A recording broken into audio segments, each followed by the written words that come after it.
Welcome to DIYEasyCrafts.com. Today we're going to show you how to make an ocean wave epoxy serving board. Now this serving board was actually made to match one of my nautical themed knives. I make chef knives as a hobby, but this is my first attempt at making an epoxy ocean wave. So I was kind of interested to see how it was going to come out. I contacted totalboat.com and they actually had a kit. The end result here is that my son wants to make an ocean wave table. This kit, which basically comes with everything that you need, allowed us to kind of experiment and see how hard it was to make these realistic ocean wave looking epoxy tables or cutting boards or serving boards. In addition to what comes in the kit, you are going to need a hairdryer, and also if you have one of those little butane lighters really comes in handy. You start by masking up the entire back of the serving board, and then you mix the epoxy. Now, this is totalboat Makerpoxy, which is a 1-to-1 ratio by volume rather than by weight. Of course, anytime you're working with epoxy, the room temperature is very important. You really should be around 70 degrees. When you're mixing this epoxy, you should mix it for the entire duration of 4 to 5 minutes, but you should mix it very slowly, and that is just to reduce the number of bubbles or the volume of bubbles that gets into saturation. Now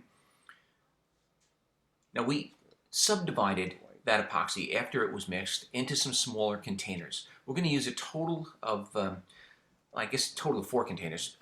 One is going to be dark blue, one's going to be kind of greenish, one's going to be white, and then the original cup that I'm mixing in will hold the clear.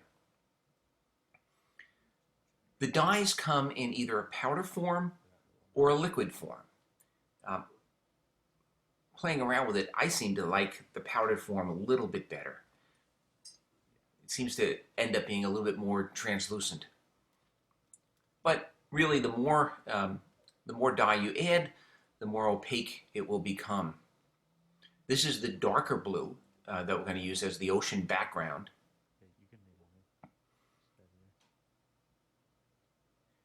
And you just want to continue to mix this until it's, each one of the colors is uniformly mixed.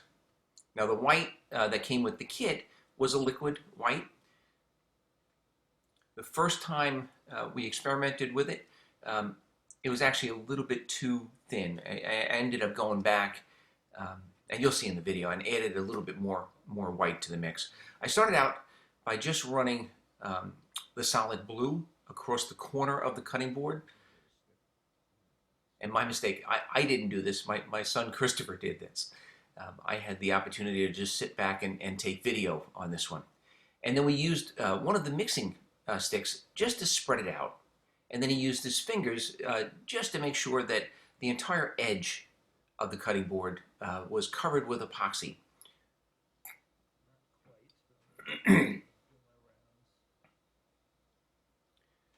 So the next color, the green, he ran a bead right along the edge of the blue. And you can make up whatever colors you want for your board, which is let your creative side come out. We then put a little bit of a space and then clear. Our thought was we're going to put the white on the outside of this clear, so the clear will give the white something to flow into. Just a little bit,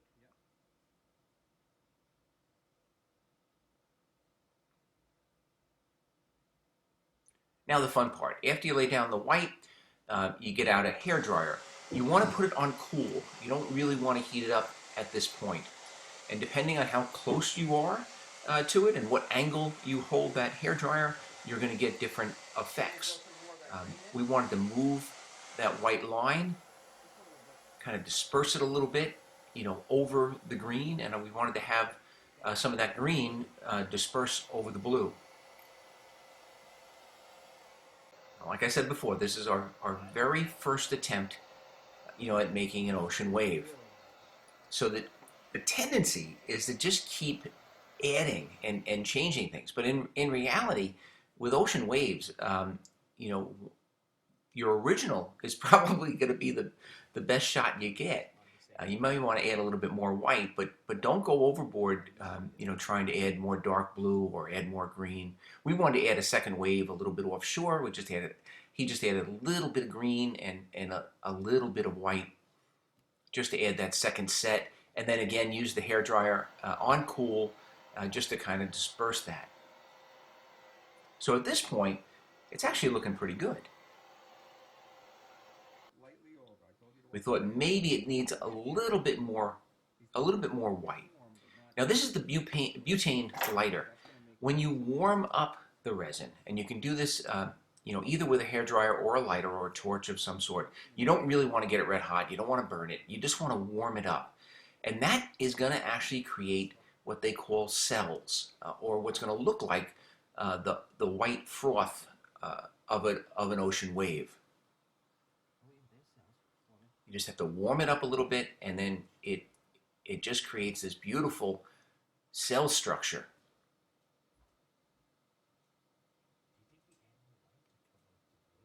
All right, so I know we're not supposed to go back and redo or add, but we added some additional white. And this is our learning curve. So this is why I got this kit.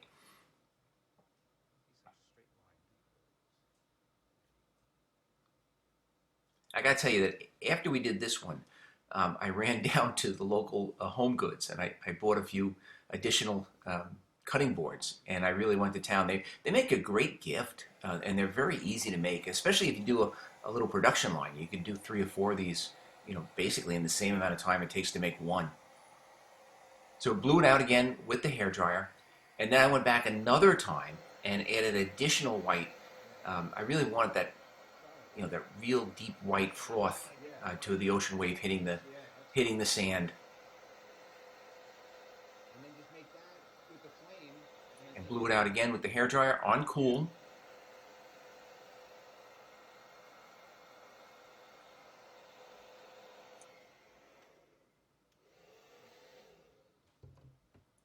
And then went back over that with the butane torch. Being very careful not to burn it, not to get it too hot, just to warm it up, so that you create those cells or the froth to the ocean wave. And that's really all it takes. I mean, this is a very, very simple do-it-yourself project. I thought the kit was excellent because it came with the serving board, it came with the epoxy, it came with all the different dyes. It actually came with painter's tape, etc., and the stirring sticks. This is the finished product. Now, I still got the painter's tape on the back of this board, so most of that will peel right off. But the epoxy does glue some of that painter's tape to the board. You can sand that off. You can pick it off with a knife. For me, it's just easier to sand it. You know, I just went out to the garage with an oscillating sander. You know, my thought on that is that you could do it with a razor knife, but you always take the chance of cutting your hand or cutting your finger. I did lay the board on a towel just to make sure that I didn't mar any of that ocean wave on the top. Even though this epoxy, you know, basically sets in 24 hours, it doesn't really fully harden for a few days. So I wanted to be a little bit gentle with it. And then the final step is just going to be to add some cutting board oil to the rest of this serving board. Now, we call this a serving board. You could use it as a cutting board if you only cut where the epoxy is not. This epoxy is food safe, but you don't want to cut on it. You would definitely mar the epoxy and you'd ruin the board. So we're going to call this a serving board. And this is the finished product. A very easy do-it-yourself project with Makerpoxy from a company called totalboat.com. If you're interested in my nautical knives, they can be found on www.bergknifemaking.com. By all means, check us out on the web at DIYeasycrafts.com and see a variety of other do-it-yourself and nautical do-it-yourself projects. Thank you. Oh, in addition, if you like this video, I'd ask that you please give it a thumbs up and subscribe to this YouTube channel. Thank you very much.